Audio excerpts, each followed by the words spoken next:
ಪತ್ತೆ ಹಚ್ಚುವ ನಿಟ್ಟಿನಲ್ಲಿ ನಾಗಮಂಗಲ ಡಿವೈಎಸ್ಪಿ ಚೆಲುವರಾಜು ಅವರ ನೇತೃತ್ವದಲ್ಲಿ ಸಿಪಿಐ ನಾಗಮಂಗಲ ವಿರುದ್ಧ ಇವರ ಒಂದು ಮುಂದಾಳತ್ವೆಯಲ್ಲಿ ಒಂದು ಅಪರಾಧ ಪತ್ತೆ ತಂಡವನ್ನು ರಚನೆ ಮಾಡಲಾಗಿತ್ತು. ಅದರಂತೆ ಒಬ್ಬ ಆರೋಪಿಯನ್ನ ಅವರು ಬಂಧಿಸುವಲ್ಲಿ ಯಶಸ್ವಿಯಾಗಿದ್ದಾರೆ. ದಿನಾಂಕ 20/5/2025 ನಾಗಮಂಗಲ ತಾಲೂಕಿನ ಬಿಂಡಿಗನಹಳ್ಳಿ ಪೊಲೀಸ್ ಸ್ಟೇಷನ್ ವ್ಯಾಪ್ತಿಯ ಬಿದರಕೆರೆ ಗ್ರಾಮದ ಒಬ್ಬರು ಗಂಗೇಗೌಡ ಅಂತೇಳಿ ಇವರು ಒಂದು ಮನೆಗಳ್ಳತನ ಪ್ರಕರಣವನ್ನು ದಾಖಲಿಸ್ತಾರೆ.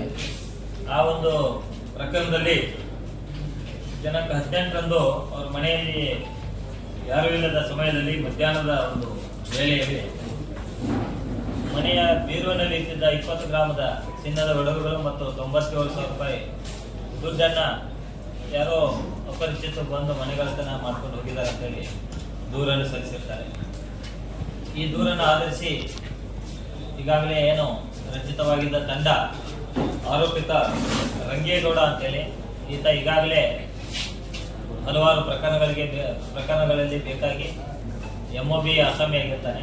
ಈತ ಹಾಸನ ಜಿಲ್ಲೆಯ ಆಲೂರು ತಾಲೂಕಿನ ಮುದಿಗೆರೆ ಗ್ರಾಮದವನು. ಆತನ ಹೆಸರು ರಂಗೇಗೌಡ ಅಂತೇಳಿ alias Santosh alias IPL Santosh ಅಂತೇಳಿ.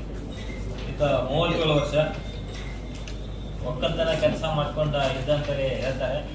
ಆದರೆ ಈತ ಮನೆಗಳ್ಳತನ ಮಾಡೋದನ್ನ ರೂಢಿಗತ ಮಾಡಿಕೊಂಡು ಒಬ್ಬಂಟಿಯಾಗಿ ಹಲವಾರು ಪ್ರಕರಣಗಳಲ್ಲಿ ಬೇಕಾದ ಮಾನಗಳನ್ನು ಅವನಿಂದ ನಾವು ವಶಪಡಿಸಿಕೊಂಡಿದ್ದೀವಿ. ಒಟ್ಟು 10 ಪ್ರಕರಣಗಳನ್ನು ಈ ಒಂದು ತಂಡ ಭೇದಿಸುವಲ್ಲಿ ಯಶಸ್ವಿಯಾಗಿದೆ. ಅದರಲ್ಲಿ ಬಿಂಡಿಗನಹಳ್ಳಿ ಠಾಣೆಯ 3 ಪ್ರಕರಣ, ಬೆಳ್ಳೂರು ಠಾಣೆಯ 4 ಪ್ರಕರಣ, ನಾಗಮಂಗಲ ಗ್ರಾಮಾಂತರ ಠಾಣೆಯ 1 ಪ್ರಕರಣ ಮತ್ತು ತುಮಕೂರು ಜಿಲ್ಲೆಯ ತುರುವೇಕೆರೆ ಮತ್ತು ಹುಲಿಯೂರುದುರ್ಗ ಠಾಣೆಯ 2 ಪ್ರಕರಣಗಳನ್ನು ಪತ್ತೆ ಹಚ್ಚಲು ಯಶಸ್ವಿಯಾಗಿದ್ದಾರೆ. ಈತನಿಂದ ಒಟ್ಟು 490 ಗ್ರಾಂ ಮೌಲ್ಯದ ಚಿನ್ನಾಭರಣ ಮತ್ತು ಆ ಕೃತ್ಯಕ್ಕೆ ಬಳಸಿದ ಒಂದು TVS ಸ್ಕೂಟರ್ ಅನ್ನು ಸಹಿತ ವಶಪಡಿಸಿಕೊಳ್ಳಲು ಯಶಸ್ವಿಯಾಗಿದ್ದಾರೆ. ಒಟ್ಟು ಎಲ್ಲ ಆಭರಣ ಮತ್ತು ಇದರ ಸೇರಿದ ಮೊತ್ತ 40 ಲಕ್ಷದಷ್ಟು ಆಗಿರುತ್ತದೆ. ಈತನ ಪತ್ತೆ ಮಾಡುವಲ್ಲಿ ನಮ್ಮ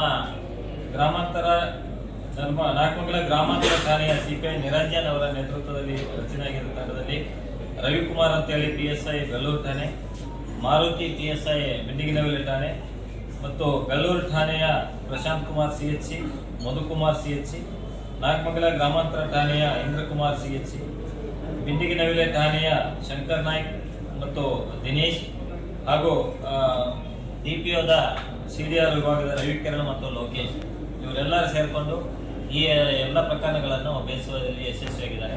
ಅವರಿಗೆ ನಾವು ಸೂಕ್ತ ಬಹುಮಾನ ಮತ್ತು ಪ್ರಶಂಸನಾ ಪತ್ರವನ್ನು ನಮ್ಮ ಇಲಾಖೆ ವತಿಯಿಂದ ಅವರಿಗೆ